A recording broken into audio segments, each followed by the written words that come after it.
In the spring of 1928, an American with savings could walk into a brokerage office, buy shares in a company promoted through newspapers and salesmen, and never see anything resembling a modern regulatory filing. There was no Securities and Exchange Commission. No federal agency required every public company to provide the same continuing stream of audited information.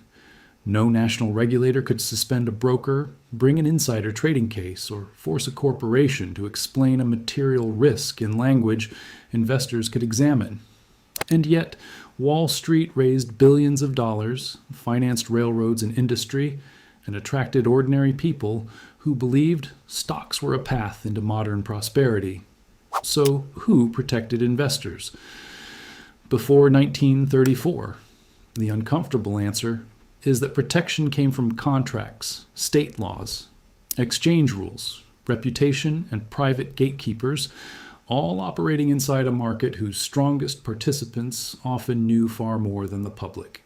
Securities markets existed long before federal securities regulation. Governments borrowed through bonds. Banks and trading companies issued shares. Merchants bought and sold claims on future income. The basic attraction was powerful. Many investors could combine money to finance an enterprise too large for one person, while each investor held a transferable interest. Transferability made investment more useful and more dangerous. A person did not need to wait for a railroad, mine, or factory to complete its work. The security could be sold to someone else. Price became a daily judgment about uncertain future value, and information became the most valuable commodity in the market. Early American trading was concentrated among brokers who knew one another. The Buttonwood Agreement of 1792 is often associated with the origins of the New York Stock Exchange. Formal organization allowed brokers to set rules, standardize commissions, and decide who could participate. This private ordering helped markets function, but it was designed primarily by members for members. An exchange had reasons to protect its reputation. If fraud became too obvious, investors would stay away. Listing standards and membership discipline could improve trust. Brokers who failed obligations could be expelled. Companies seeking access to prestigious markets might provide financial statements and meet requirements. But self-regulation contained a conflict. Exchanges earned business from trading and listings. Members profited from information advantages and speculation. A rule strict enough to protect outsiders could reduce opportunities for insiders. The institution responsible for policing conduct was also owned or controlled by people engaged in the conduct. State corporate law and common law fraud offered another line of defense. A person deceived into buying a security might sue. Prosecutors could pursue clear theft. States regulated the creation of corporations and sometimes the sale of investments. But litigation was slow, expensive, and difficult when the seller operated across state lines or the company's claims were technically phrased to avoid an obvious lie. The growth of railroads showed both the power and the weakness of securities markets. Railroads required enormous capital. Stocks and bonds allowed projects to be financed across regions and even across the Atlantic. Investors funded tracks, bridges, stations, and equipment that transformed the economy. Railroad finance also produced manipulation, watered stock, insider deals, and competing claims. Corporate structures could be complex. Promoters could control a company with other people's money. Directors might issue securities, shift assets, or arrange contracts benefiting themselves. An ordinary investor reading a newspaper quotation saw a price, not necessarily the web of interests behind it. Financial journalism and private analysis developed partly to close that information gap. Newspapers reported company news and market prices. Credit agencies assessed business strength. Investment banks performed due diligence because their own reputations were attached to offerings. Accountants examined books. These gatekeepers could improve quality, but they were paid by participants in the market and had incentives of their own. The late 19th and early 20th centuries brought repeated speculative booms and scandals. Mining promotions were especially fertile ground for exaggerated claims because assets were distant and difficult for investors to inspect. A prospectus could describe rich ore beneath land that a buyer would never visit. If the mine failed, the promoter could blame geology rather than deception. States responded with what became known as blue sky laws, beginning with Kansas in 1911. The phrase captured the fear that promoters were selling little more than the blue sky above worthless land. These laws required registration or approval of securities offerings and gave state officials authority to prevent fraudulent sales. Blue sky laws were an important innovation, but the market was national. A company could incorporate in one state, sell from another, and reach investors elsewhere through mail, telephone, and traveling salesmen. Standards varied. Enforcement resources varied. A promoter could search for a permissive jurisdiction or design an offering around gaps between laws. The federal government regulated some related areas. Mail fraud statutes could reach schemes using the postal system. Banking laws affected securities activities. The Federal Trade Commission addressed unfair practices in commerce. But there was no single federal disclosure system governing the public securities market. World War I introduced millions of Americans to bond ownership through Liberty Loan campaigns. The government used advertising, community pressure, and patriotic events to sell securities. Households that had never considered investment bought federal bonds. This expanded the idea that respectable citizens could place savings in financial instruments beyond the local bank. The 1920s brought rising incomes, technological excitement, and a powerful bull market. Radio, automobiles, electrical products, and mass production seemed to promise a permanently richer future. Brokerage offices installed quotation boards. Newspapers devoted attention to market gains. Investment trusts allowed the public to buy portfolios managed by professionals. Margin lending magnified the boom. An investor could purchase shares with borrowed money, putting down only part of the price. If the stock rose, the return on the investor's cash was amplified. If it fell, the broker could demand more money or sell the position. Leverage made rising prices feel like effortless wealth and falling prices like a trapdoor. Information in this market was not equal. Company officers knew orders, costs, and financing needs before the public. Pools of traders coordinated buying and selling to create the appearance of demand. Tipsters spread stories. Newspapers could repeat promotional claims. A retail investor might believe a rising price confirmed the quality of a company when the price itself was being managed. There were honest companies, careful brokers, and informed investors. The pre-SEC market was not a single criminal enterprise. It financed real growth and created wealth. The problem was structural. Investors could not easily distinguish a sound opportunity from a manipulated one because reliable, comparable disclosure was not guaranteed. The stock market crash of 1929 did not by itself cause the Great Depression, but it shattered confidence and exposed practices hidden by rising prices. As shares collapsed, investment trusts failed, margin accounts were liquidated, and fortunes disappeared. Congressional investigations later revealed market pools, preferential treatment, and conflicts involving powerful financiers. The Pecora investigation, led by counsel Ferdinand Pecora for the Senate Committee on Banking and Currency, turned technical financial conduct into public drama. Testimony showed how bankers and market insiders received advantages unavailable to ordinary investors.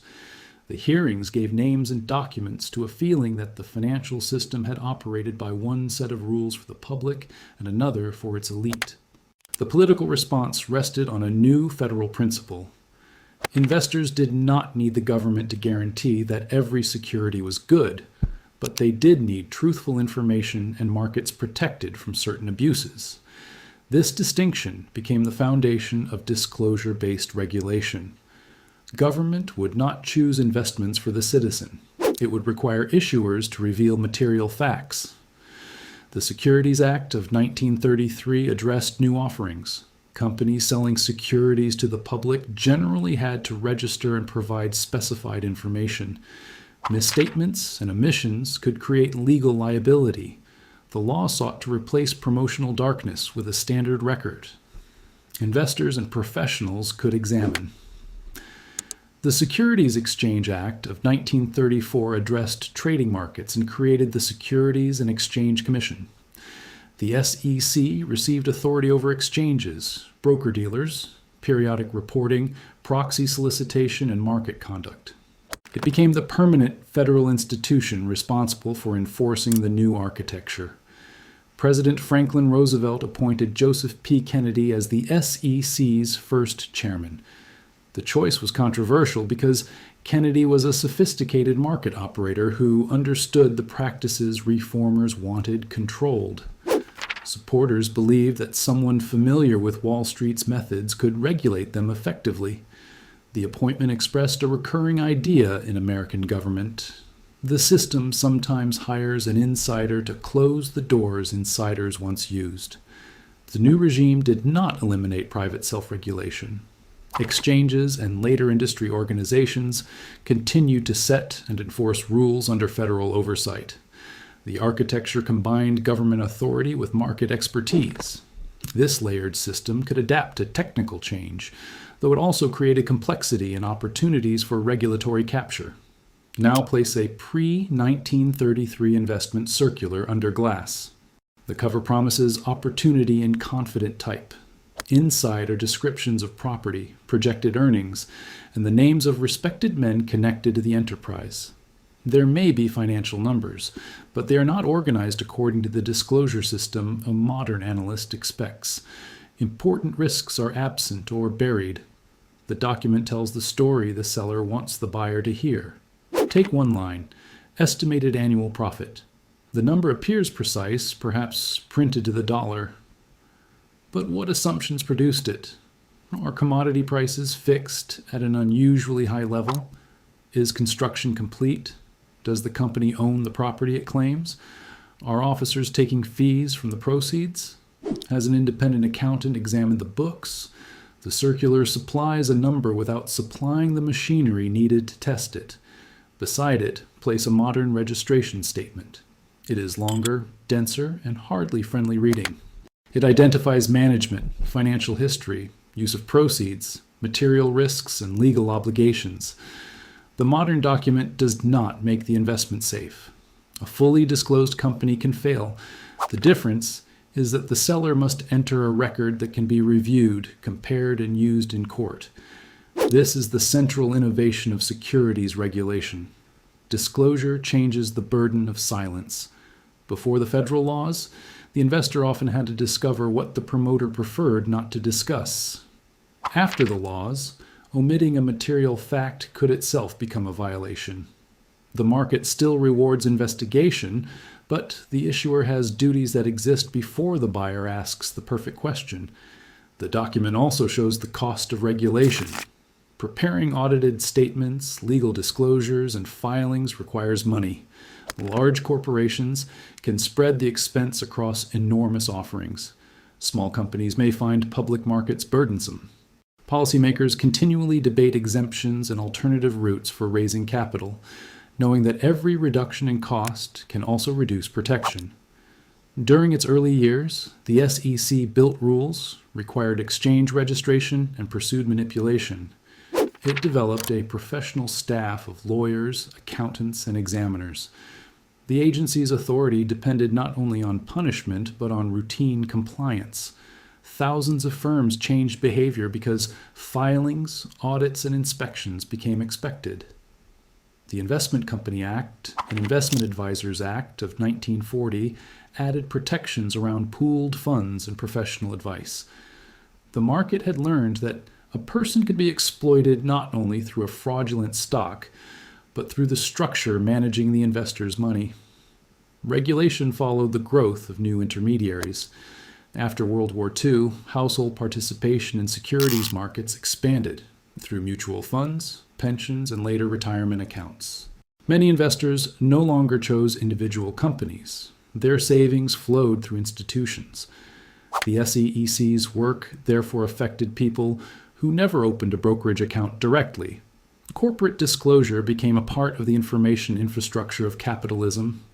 Analysts, journalists, competitors, employees, and researchers use filings. A rule designed for investors creates a public archive of corporate activity. Markets absorb the information into price, but society uses it for many other purposes. The agency's responsibilities grew as markets changed. Electronic trading replaced crowded floors. Derivatives and complex funds created new risks. Global finance placed transactions across jurisdictions. Social media allowed rumors to move instantly. Each innovation reopened the old question: can rules designed for yesterday's market protect investors in today's? Insider trading became one of the most visible enforcement areas. The basic concern is unfair use of material non-public information, though the legal doctrine developed through statutes, rules, and court decisions, rather than one simple universal prohibition. Cases carry symbolic force because they address the market's deepest anxiety. Someone on the other side of the trade knows the answer before you know the question. Market manipulation also evolved. The old pool operators used coordinated trades and newspaper tips. Modern manipulators can use online communities, false accounts, automated orders, or thinly traded assets. Technology changes the speed and scale, but the method remains familiar. Create a misleading appearance of demand, attract outsiders, and sell into the price they create. The SEC has never had enough power or resources to prevent every fraud. It investigates after some losses have already occurred. It relies on tips, examinations, self-regulatory organizations, and the willingness of market participants to follow rules. A determined criminal can fabricate documents. A legal business can make catastrophic decisions while disclosing the risks. This limitation is important because regulation can create a false sense of safety. A filing is not approval. The SEC does not certify that a stock will rise or that management is wise.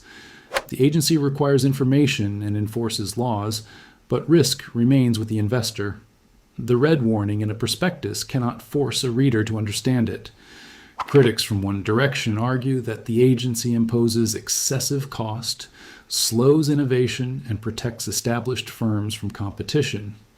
Critics from another argue that it is too close to Wall Street, settles cases too cheaply, and reacts after powerful institutions cause harm. The SEC operates between demands for free capital formation and demands for stronger public protection. The revolving door intensifies suspicion. Lawyers and officials move between government and the financial industry. Industry experience can make regulators more competent. It can also make them sympathetic to the institutions they oversee or create incentives connected to future employment. Joseph Kennedy's appointment in 1934 placed this tension at the agency's beginning. The core federal bargain nevertheless endured. Companies seeking public capital accept disclosure. Exchanges and brokers accept registration and oversight. Investors accept that government does not remove risk. The market receives a common legal framework that makes national participation possible. This framework is one reason a modern investor can open an app and trade within seconds. Speed feels like a product of technology, but technology depends on trust in settlement, custody, reporting, and enforcement. The visible transaction is a tap. Behind it stands an institutional structure built after the collapse of the old market. Before 1934, reputation performed more of that work. A prestigious bank's name could reassure buyers. A famous financier's participation could substitute for independent analysis. Exchange membership implied status. Reputation remains important today, but the federal system tries to ensure that reputation is not the only protection available. State regulation also remains. Federal law did not erase blue sky laws or state enforcement. Different authorities can cooperate or overlap. The result can frustrate businesses, but multiple layers provide alternatives when one regulator fails. American market regulation grew through accumulation rather than a single clean design. The old investment circular in the middle of this story is therefore more than a historical curiosity. It represents a market in which persuasion could outrun verification. The modern filing represents a market in which verification is legally required, but still difficult. One document is too thin, the other may be too dense. Both remind us that information has a value only when people can understand and act on it. Disclosure can also become ritual. Companies produce pages of standard risk language to protect themselves from liability. Investors ignore familiar warnings. Important facts can hide inside volume rather than absence. The problem shifts from not enough information to too much information arranged by parties with strategic interests. That is why enforcement and accounting standards matter alongside publication. A false number printed in a long report is still false. Auditors, boards, lawyers, analysts, whistleblowers, and regulators form a chain of verification. When several links fail together, the market can repeat old disasters in modern form. The 2008 financial crisis demonstrated both the reach and limits of the post-1930 system. Highly regulated institutions created and sold complex securities whose risks were misunderstood or obscured. Disclosure existed, but incentives, ratings, leverage, and fragmented oversight allowed danger to spread. The crisis did not prove regulation useless. It proved that financial systems evolve around existing rules and can generate risks no single agency sees completely. New forms of digital assets present the question again. Is a token a security? Which platform is an exchange? What disclosure should exist when promoters organize communities across borders? Legal classification determines whether the old investor protection architecture applies. The vocabulary changes. The struggle over information and advantage does not. So who protected investors before the SEC?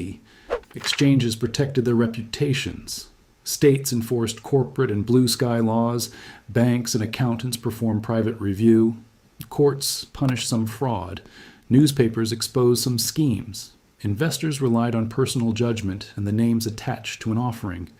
These protections were real, but they were inconsistent and weakest, where the seller could exploit distance, complexity, and optimism.